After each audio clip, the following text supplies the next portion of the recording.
We do have a talk. And it's based on the 4 agreements. And as you know, we've been doing a series this month. And so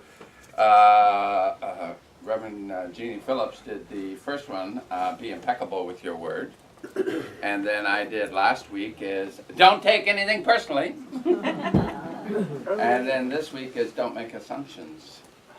And it's been so much fun because as you become more aware of how many assumptions you make in your life, you start becoming aware of how many assumptions your friends make. Now maybe you'll be reversed and you'll find out how many assumptions your friends make first. But eventually you'll get to yourself, and when you get to yourself, that's when the real healing can take place. And what I like about this, as you know, I'm a big fan of the Science of Mind magazine, and Judy Morley has been writing the daily guides. And she had one here that I thought really kind of started off why we don't make assumptions. And what she wrote in here last week was face fear. And Eleanor Roosevelt had this great quote. You must do the thing that you think you cannot do. You must do the thing you think you cannot do. What's that got to do with don't make assumptions? One of the reasons we don't make assumptions is we don't ask for clarifying questions. And the reason we don't ask for clarifying questions is usually because we've been trained in thought not to do that. We're supposed to know. Especially with loved ones. You must know what I'm thinking, right? You love me, so you know what I'm thinking. And we make these same assumptions, but it's a fear about asking the clarifying question, whatever it says. Like, if you should know, you're afraid you might be exposing your ignorance or your lack of paying attention, or those kind of things. And fear, she says, is an interesting thing, evolutionary. It was good to have a healthy respect for danger. And the fear of our ancestors had of the saber-tooth tiger who could make you his lunch. And fear is a good thing. I was at the zoo yesterday, and they have a sign posted at the lion. And as we're all admiring the lion, I'm realizing as I'm standing about 12 feet away, there's a sign that says the spray will reach 8 to 10 feet. So there's a danger for our natural peace that you want to take care of. But don't be afraid to ask questions. Don't be afraid to ask the questions that you might be assuming. You know, people make assumptions because we think our world is shared by you. Strange concept, isn't it? You know that you have your own individual world. I have my own individual world. My dream is not your dream. Your dream is not my dream. Yet we make the assumption that it's the same world and the same dream. We interpret our world differently. And so what happens is, because I think you see things exactly the way I see things, I think you believe the way I believe. All you have to do is get in a discussion with somebody who says, I'm angry about this and I don't understand why you're not angry too. I had somebody do that on Facebook a couple days ago, and I thought, why? Anger doesn't get anything. It doesn't resolve. There's no meeting ground in anger. There's no compromise in anger. There's no seeing of difference or diversity in anger. But why? We make assumptions. And we make assumptions and then we take it personally. We make assumptions and we get our feelings hurt.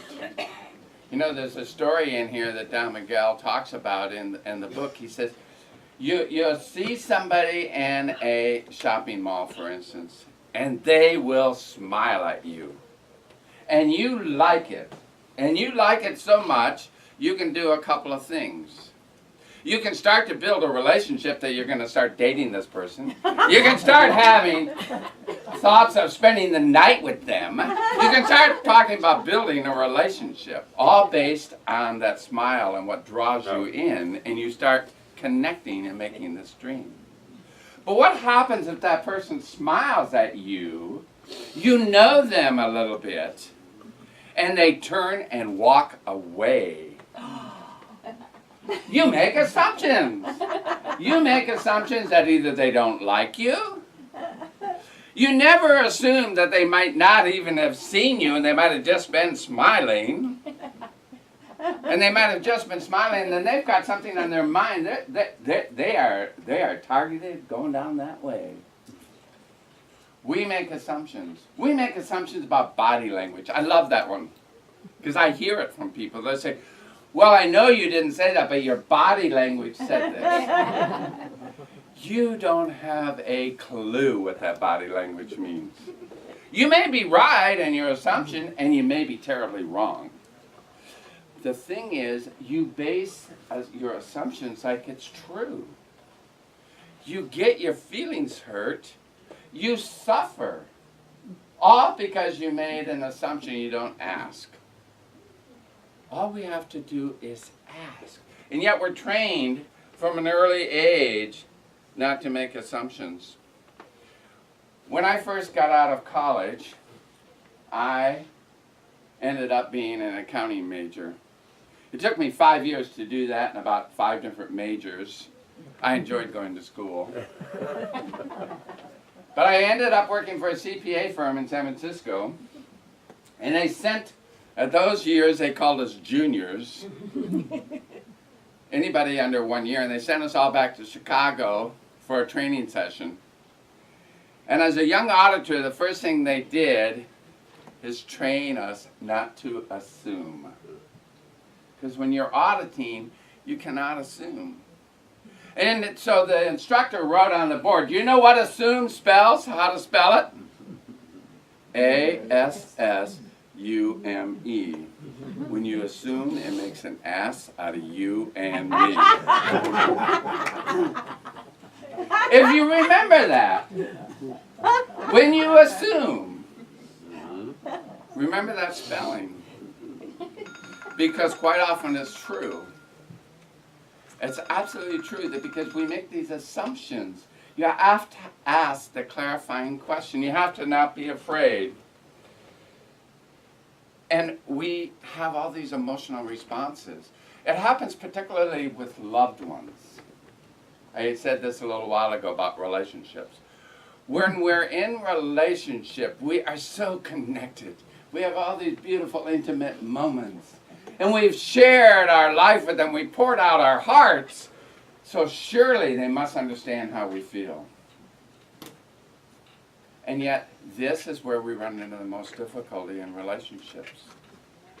Because we say something, and the other party assumes they understand what we meant.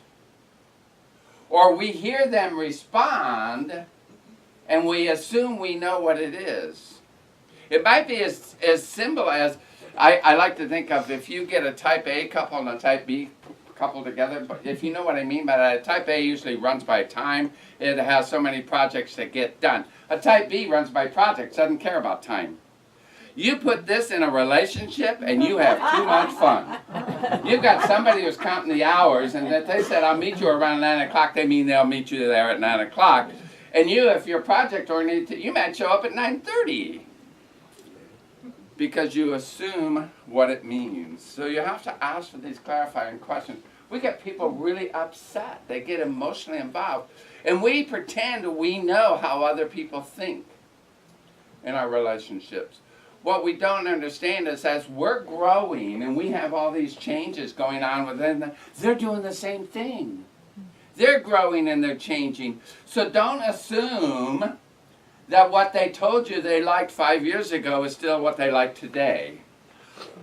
Don't assume that their responses are the same because they have had 5 years experience difference. So ask about the questions, because their dream is not your dream. Their world is not your world. They are absolutely just players in your movie. You're a player in theirs. You each have a part. But it's an interesting dialogue. I was thinking about this recently. I have a friend who English is not his first language. If you want to talk about getting clear about making assumptions, get engaged in conversation with somebody where they don't understand slang, they don't understand some of the words you want to use, they're trying to understand you, and they don't really want to let you know all the time that they don't understand what you're saying. And you have to get really crystal clear on what you're saying, and you have to check in. You have to check and say, do you understand what I'm saying?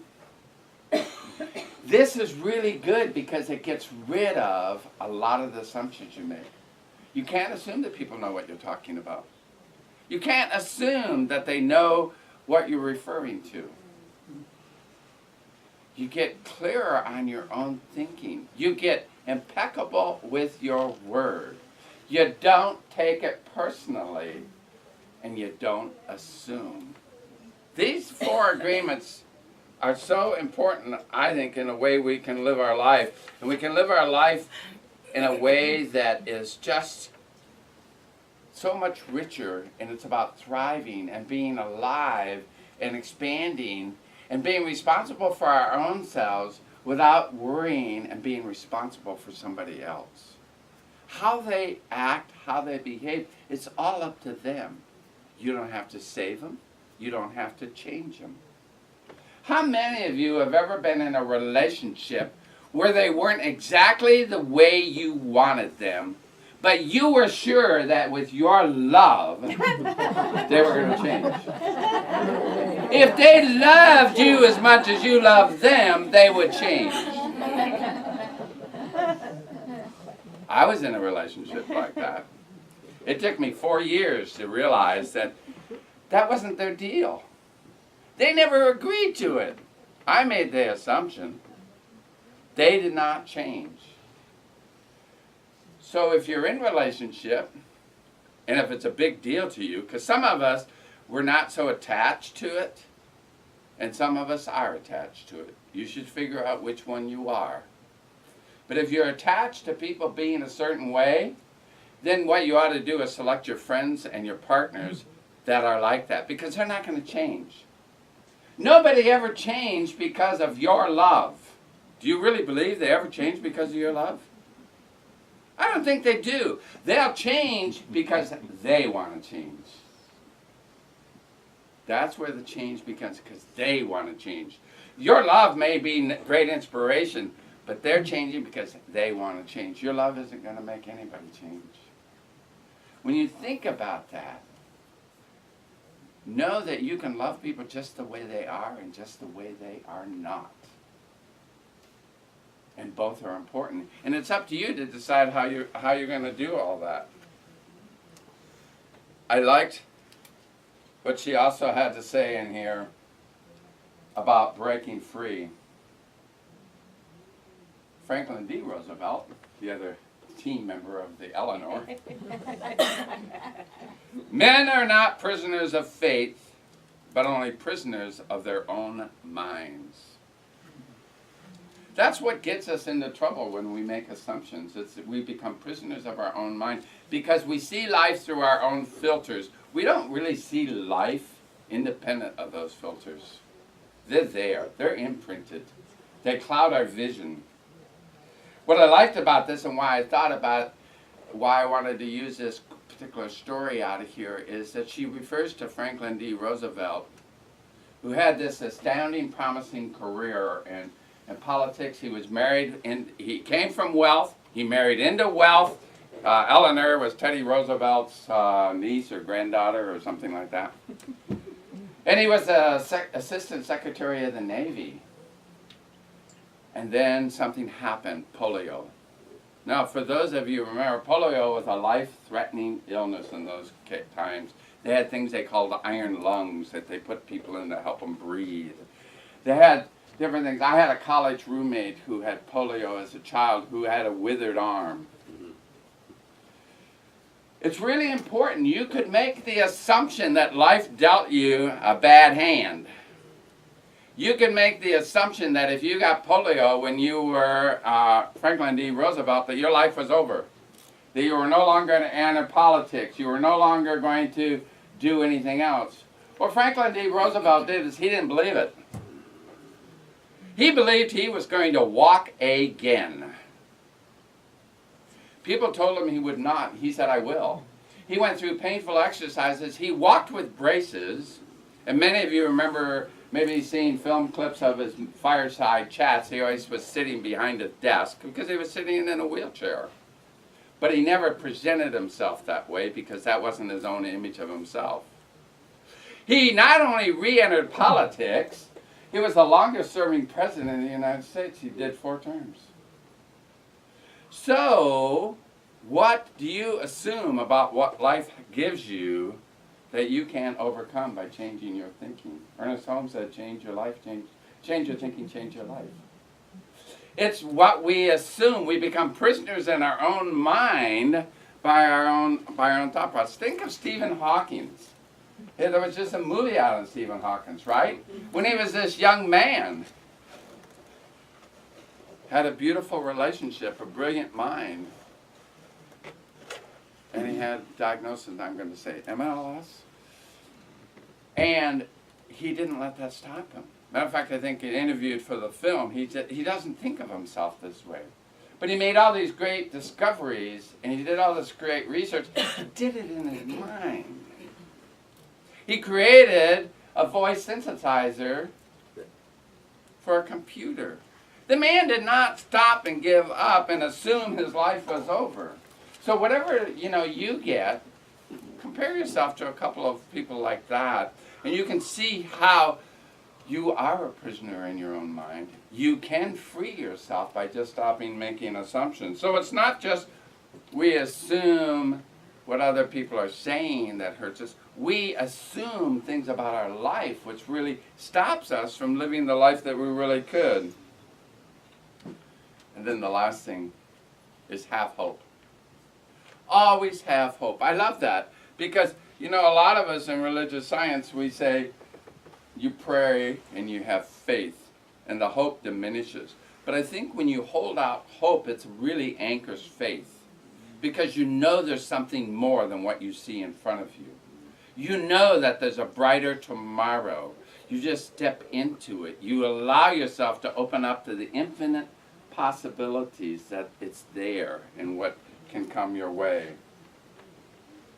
One way, he says, to keep yourself from making assumptions is to ask the questions. Make sure the communication is clear. If you don't understand, ask. Have the courage to ask questions until you are clear as you can be, and then do not assume you know all that there is. There was another quote I didn't give in here. I wanted to say, if you think you have exhausted all the possibilities, you haven't. That was Thomas Edison. Thank you.